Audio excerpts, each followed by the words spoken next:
चला आज घरच्या घरी सोप्या पद्धतीने हॉटेलच्या चवीचे मटार पनीर कसे बनवायचे त्याची रेसिपी पाहूयात. मटारचा सीझन आहे.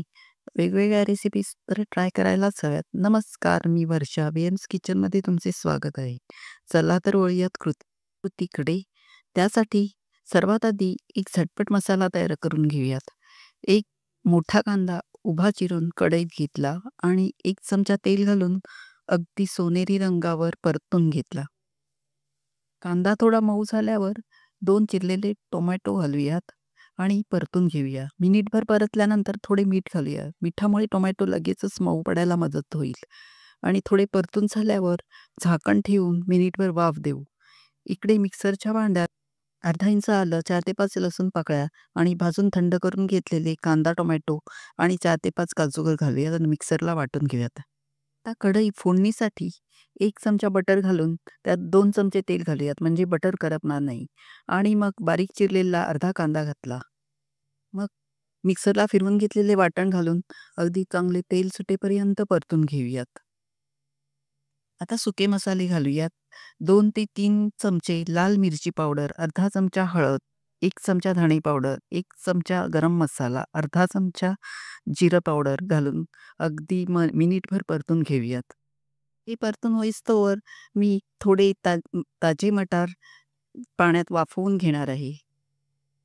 मग दुसऱ्या कढईत अर्धा चमचा बटर घालून पनीरचे तुकडे अगदी मोठ्या गॅस फ्लेमवरती मिनिटभरासाठी परतून घ्यायची. म्हणजे वरून क्रिस्पी झाले तरी आतून पनीर मऊ राहील. पनीर तळताना गॅस फ्लेम मध्यमच ठेवायची म्हणजे पनीर चिबी होणार नाही. वरून क्रिस्पी आणि आतून मऊ होईल. इकडे आपला मसाला छान परतून झाला आहे.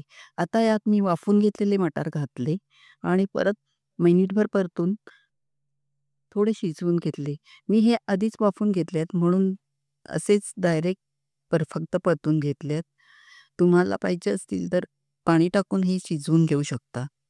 मग लगेचच फ्राय करून घेतलेले पनीरचे तुकडे घातले आणि थोडेसे परतून घेऊन मग पाहिजे त्या कन्सिस्टन्सीसाठी थोडे पाणी घातले.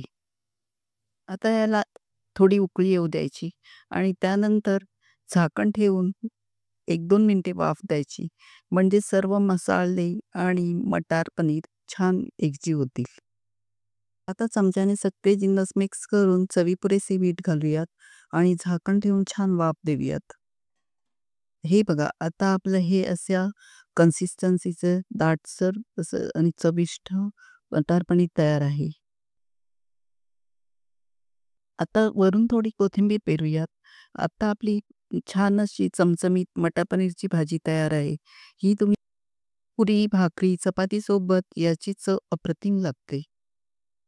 रेसिपी आवडली तर या प्लेलिस्टवर क्लिक करून चॅनलला नक्की लाईक आणि सबस्क्राईब कमेंट करा.